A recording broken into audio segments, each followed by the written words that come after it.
Não ouviste que o eterno Deus, o Senhor, o Criador dos fins da terra, nem se cansa, nem se fatiga? Não se pode esquadrinhar o seu entendimento. Faz forte ao cansado e multiplica as forças ao que não tem nenhum vigor. Os jovens se cansam e se fatigam, e os moços de exaustos caem. Mas os que esperam no Senhor renovam as suas forças. Sobem com asas como águias, correm e não se cansam, caminham e não se fatigam. Amém. Irmãos amados, o que me deixa impressionado nesse texto é que, a partir do capítulo 40 deste livro, o profeta começa a falar do servo do Senhor, ele começa a falar do Messias, ele começa a falar de Jesus. E essa descrição tão eloquente, tão vívida da majestade de Deus, é uma descrição do nosso Redentor. E é impressionante quando você para imaginar que aquele bebê que nasceu em Belém, que foi enfaixado em panos, que foi colocado numa manjedoura, é exatamente esse Deus que cria o universo. Este mesmo Deus que espalha as estrelas no firmamento. Este mesmo Deus que considera as nações tão grandes como um vácuo. Que olha para os príncipes da terra e vê neles uma nulidade. É maravilhoso você parar para pensar na grandeza do Deus que você tem. Aliás, A. W. Tozer, que foi talvez um dos mais importantes escritores do século passado, ele disse que o problema nosso, o problema da igreja contemporânea, é que ela não para o suficientemente para pensar e meditar na grandeza do Deus que ela tem. O profeta Daniel, quando refletia sobre essas questões, ele disse lá no capítulo 11, 32 do seu livro, que o povo que conhece a Deus é um povo forte. É por isso que a coisa mais importante da vida cristã é conhecer a Deus. E Jesus Cristo chegou a dizer que conhecer a Deus é a própria essência da vida eterna. Esse Deus é infinitamente grande e inesgotável na sua beleza, no seu caráter, no seu ser, nas suas obras. E certamente nós passaremos toda a eternidade com Ele e jamais esgotaremos o conhecimento dEle. Mas conhecê-lo, amá-lo, é a razão da nossa vida. Quem é o seu Deus? Qual é o tamanho do seu Deus? Que implicações tem isso para a sua vida aqui e agora? Esse texto, então, vai abrir as cortinas e revelar para nós quem é o Deus a quem servimos. E vejam comigo que o profeta Isaías, pedagogicamente, vai desabrochando esta verdade diante dos nossos olhos e nos revelando quem é o nosso Deus. Em primeiro lugar, ele retrata a grandeza desse Deus em relação a tudo que ele criou. Confira comigo as figuras que ele usa no verso 12. Ele vai usar uma figura tão bela, tão eloquente, tão vívida, quando ele diz que o nosso Deus é aquele que mediu as águas dos oceanos, dos mares, na concha da sua mão. É o Deus que pesou o pó da terra em balança de precisão. Se você ver o versículo 26, ele diz que o seu Deus é aquele que faz sair o seu exército de estrelas bem contadas. E por ser forte em força e grande em poder, quando as chama, nenhuma delas vem a faltar. É curioso porque o texto diz que Deus desenrola os céus como uma cortina.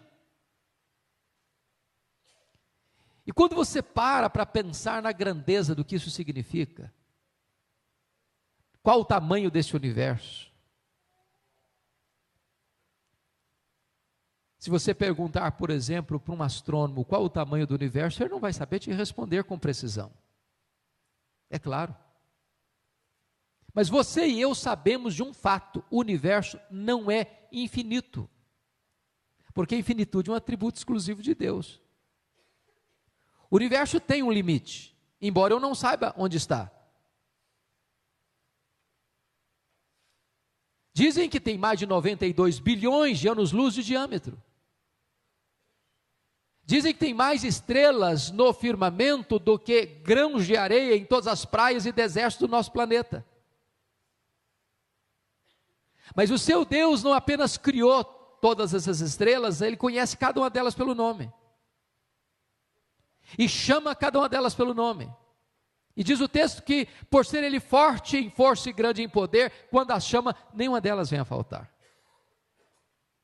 Se o seu Deus criou o universo, se o seu Deus sustenta o universo, se o seu Deus criou você, a sua imagem, a sua semelhança, então você não precisa temer quando a sua vida está refugiada nesse Deus imensamente grande.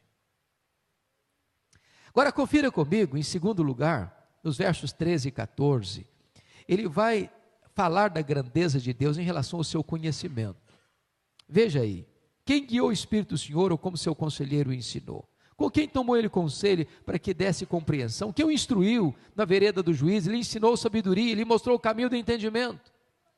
Numa linguagem mais nossa, talvez Isaías perguntasse assim: mas em que escola esse Deus estudou? Em que universidade ele se graduou?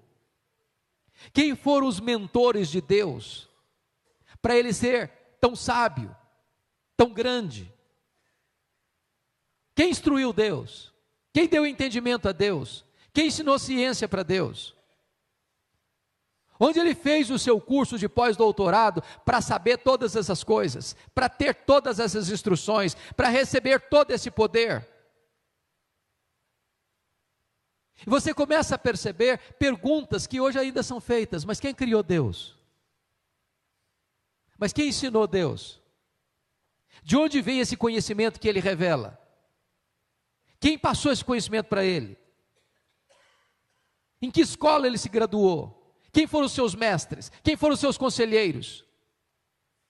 E você começa a perceber que Isaías está mostrando para nós aqui que todo o conhecimento procede de Deus, que toda a ciência vem de Deus, que toda a informação foi gerada pelo próprio Deus, que ninguém o instruiu, porque Ele é o conhecedor de todas as coisas, é dele que procede todo o conhecimento, é dele que procede toda a ciência, é dele que procede todo tipo de informação. Nós só conhecemos a Deus porque Deus revelou-se a si mesmo, revelou-se na obra da criação, revelou-se na nossa consciência, revelou-se na sua palavra e supremamente revelou-se em seu Filho, em quem habita corporalmente toda a plenitude da divindade. Terceiro lugar, confira comigo nos versos de número 15 a 18, que agora o profeta Isaías vai mostrar para nós a grandeza desse Deus em relação às nações. Pense comigo nos grandes impérios do passado: a Síria, o Egito, a Babilônia, o Império Medo-Persa, o Império Greco-Macedônio, o Império Romano. Pense comigo nos grandes impérios pós-cristãos.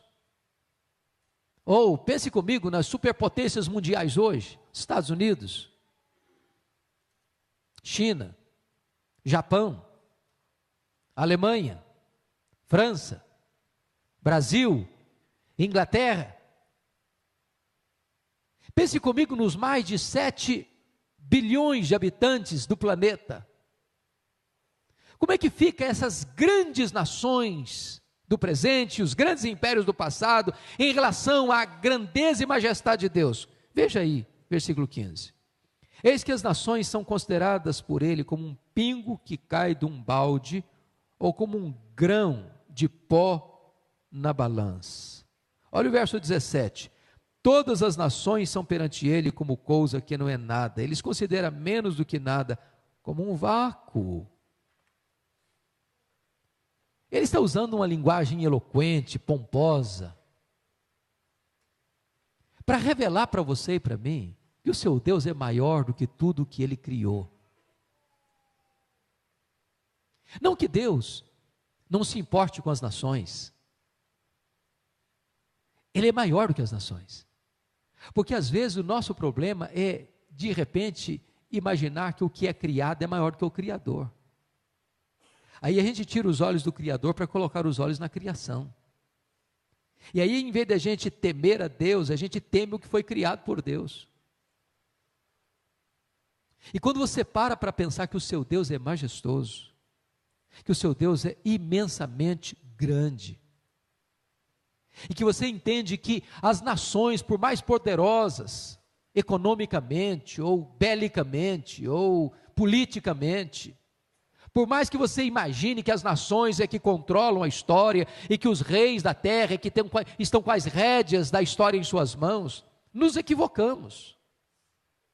Porque aos olhos de Deus, essas nações, por mais poderosas, não passam de um pingo que cai num balde, como um pó numa balança de precisão, como um vácuo, como nada, como menos do que nada.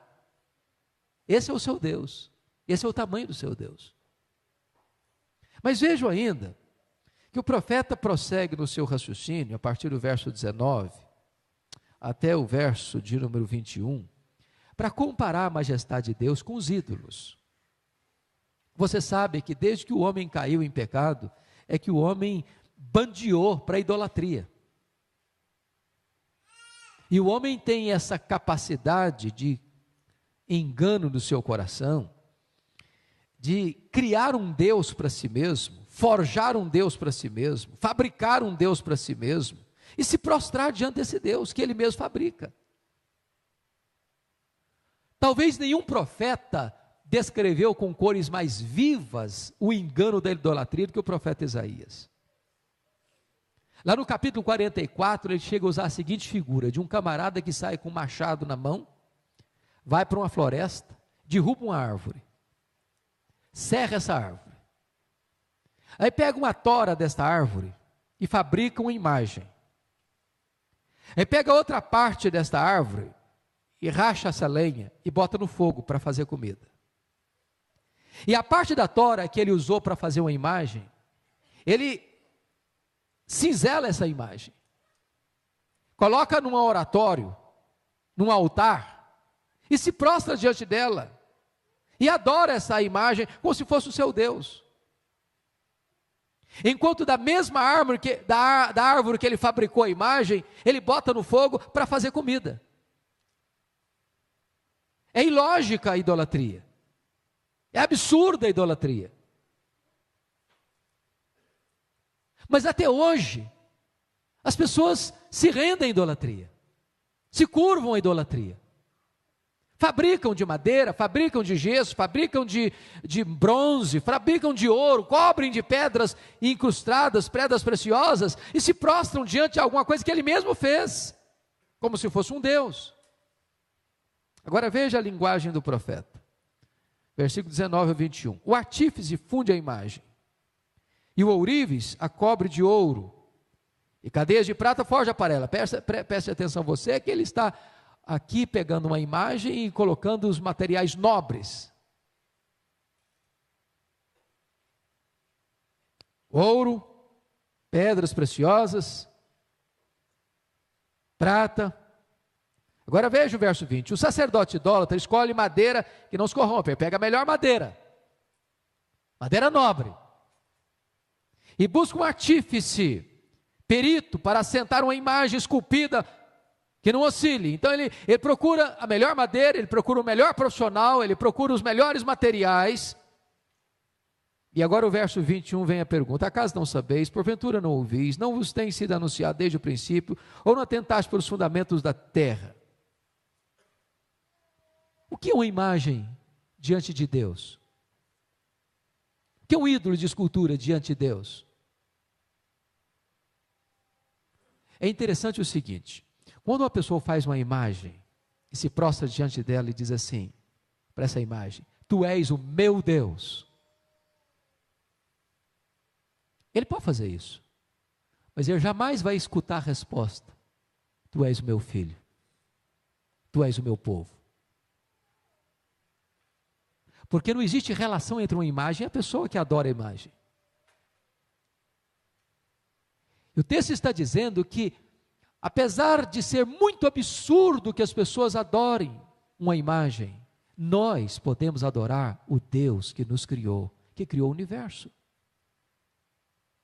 Uma imagem precisa ser carregada, mas Deus nos carrega. Uma imagem precisa ser criada, mas Deus nos criou. Uma imagem não tem boca, não tem olhos, não tem pé, ou tem tudo isso, mas tem olhos, mas não vê, tem boca, mas não fala, tem pés, mas não anda, tem garganta, mas som nenhum lhe sai da boca. O nosso Deus é a fonte de toda a nossa vida e de todo o nosso bem. Se você parar ainda para perceber, quando chega nos versos 22 a 25, o profeta Isaías ainda revela a majestade de Deus em relação aos príncipes, aos reis da terra. Confira comigo. Ele é o que está assentado sobre a redondeza da terra, cujos moradores são como gafanhotos. É Ele quem estende os céus como cortina e os desenrola como tenda para neles habitar. É Ele quem reduz a nada os príncipes e torna em nulidade os juízes da terra. Mal foram plantados e semeados, mal se arraigou na terra o seu tronco, e já se secam quando um sopro passa por eles. Uma tempestade os leva como palha. Pense você agora comigo nos grandes líderes deste mundo. Pense nos faraós do Egito. Pense nos grandes reis da Síria. Pense no rei da Babilônia. Pense comigo em Ciro, em Dario. Pense comigo em Alexandre o Grande. Pense comigo nos grandes Césares de Roma. Pense comigo nos grandes reis, nos grandes conquistadores militares da história humana. Pense comigo nos grandes presidentes hoje, ou primeiros ministros hoje, das grandes e potentosas nações. Que são eles em comparação a Deus? Eles surgem e desaparecem. Deus sopra sobre eles e eles se desvanecem. Eles sobem ao trono e eles caem do trono, mas o nosso Deus permanece sobranceiro, absoluto, soberano. Ele reina. Ele está assentado sobre a redondeza da terra, Ele está assentado no alto e sublime trono, Ele está assentado na sala de comando do universo, Ele tem as rédeas da história em suas mãos.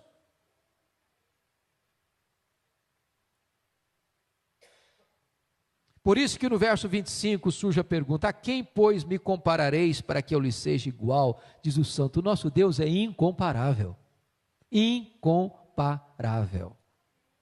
Pois bem, depois de revelar e trazer à baila a grandeza de Deus, o profeta Isaías vai fazer uma aplicação da sua mensagem. Porque a palavra de Deus, irmãos, ela é sempre prática. Primeiro você recebe a doutrina, depois você aplica a doutrina. Primeiro você recebe o conhecimento, depois você aplica o conhecimento. Primeiro você coloca diante das pessoas a verdade, agora você pergunta assim: o que essa verdade tem a ver com a sua vida aqui e agora? A instrução de Deus não visa apenas alcançar o seu intelecto, a instrução de Deus visa também tocar o seu coração e despertar a sua vontade. Então vejamos, confira comigo agora o verso de número 27, porque o contexto aqui é que o povo de Deus estava reclamando algumas coisas. E o povo de Deus estava fazendo duas acusações contra Deus. A primeira acusação era de indiferença, a segunda acusação era de injustiça. Veja o verso 27. Porque, pois, dizes, ó Jacó, e falas, ó Israel, o meu caminho está encoberto ao Senhor. A primeira acusação aqui é que Deus é indiferente. Deus não se importa. Que Deus não está vendo o que está passando comigo. E às vezes essa é a angústia que bate no seu peito. Você está passando por um vale, por uma dor, por um sofrimento, por uma prova, por uma enfermidade, por um problema familiar. E você pergunta: meu Deus, cadê o Senhor? Será que o Senhor não vai fazer nada? Por que o Senhor está indiferente? Por que o meu caminho está encoberto ao Senhor? Talvez essa é a sua angústia hoje. Você olha para os dramas que você está vivendo e diz: cadê Deus? Por que Deus não intervém? Por que Deus não age?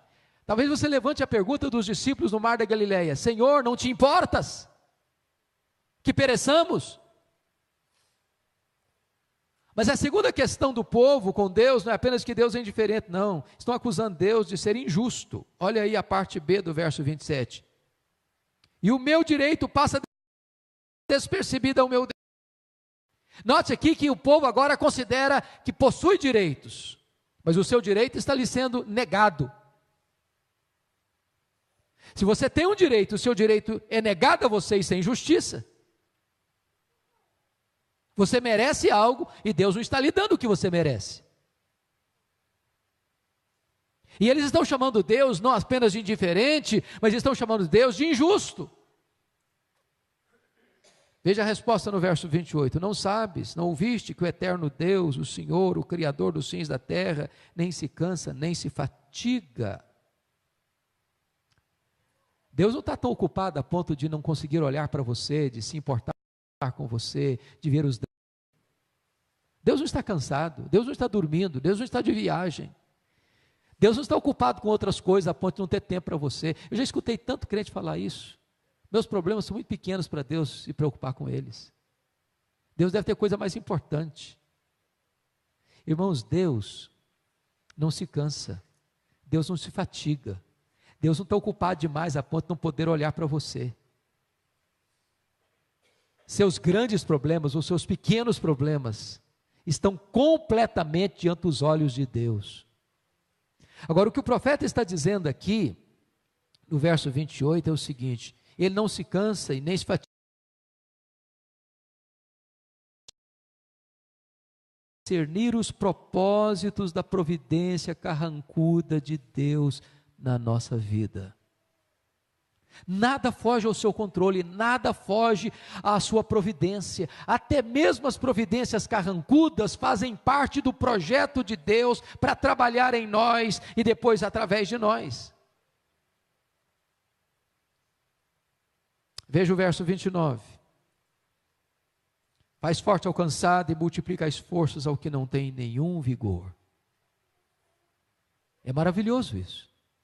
Porque esse mesmo Deus que governa o universo, que rege as leis da natureza, que tem o controle e o domínio sobre as nações, é o Deus que se importa com você particularmente. Ele faz forte o cansado e multiplica as forças ao que não tem nenhum vigor. Ou seja, quando você está de tanque vazio, quando você já está andando na reserva, quando você acha que não tem mais chance de você se levantar, quando você perde a esperança de você se reerguer das cinzas, Deus toma você, Deus levanta você, Deus restaura você, Deus faz um milagre na sua vida.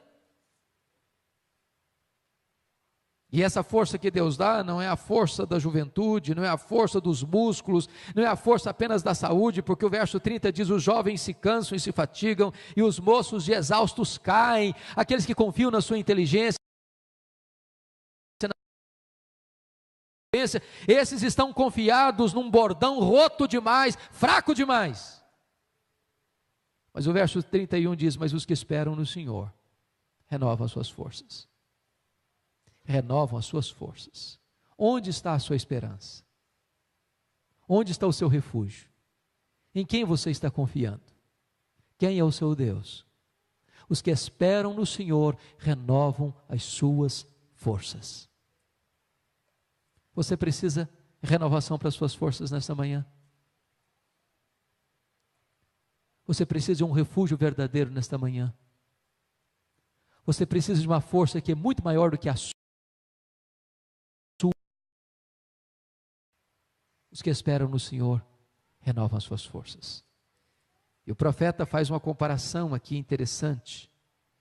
Renovam suas forças, sobem com asas como águias, correm e não se cansam, caminham e não se fatigam.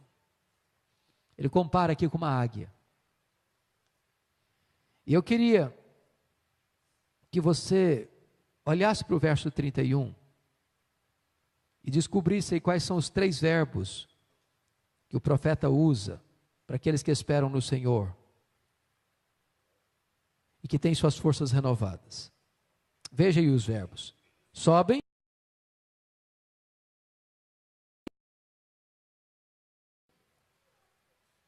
Eu pergunto a você, esses três verbos estão em ordem ascendente ou descendente? Hã? Descendente. É curioso isso, não? A impressão que eu tenho é que o profeta Isaías nunca frequentou uma escola de oratória ou nunca fez um curso de homilética. Porque quando você para pensar, nenhum orador termina o seu discurso usando verbos numa escala descendente, mas sempre numa escala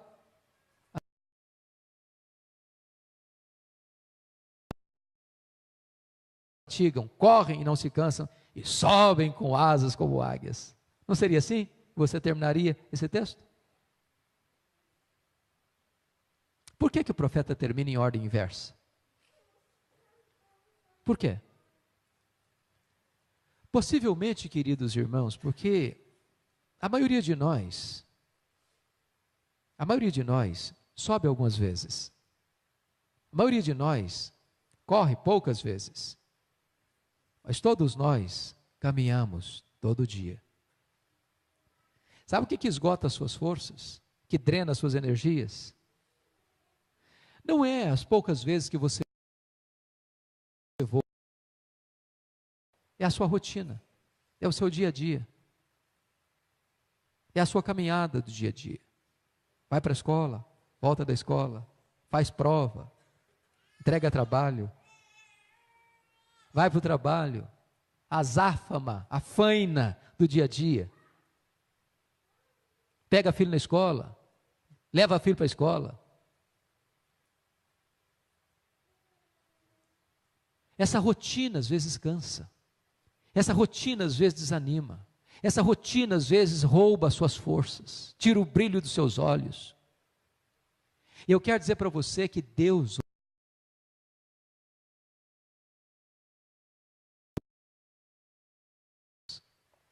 hoje Deus quer dar a você a graça de ser renovado como a águia, porque a Bíblia diz que Deus renova a nossa mocidade como a da águia. Que Deus nos ajude a conhecer o Deus que nós temos, a nos alegrar no Deus que nós temos, a pôr os olhos no Deus que nós temos, a amar o Deus que nós temos e a viver para o louvor da sua glória, nos deleitando nele agora, porque nos deleitaremos nele também por toda a eternidade, como razão da nossa vida, como centro da nossa história, como motivo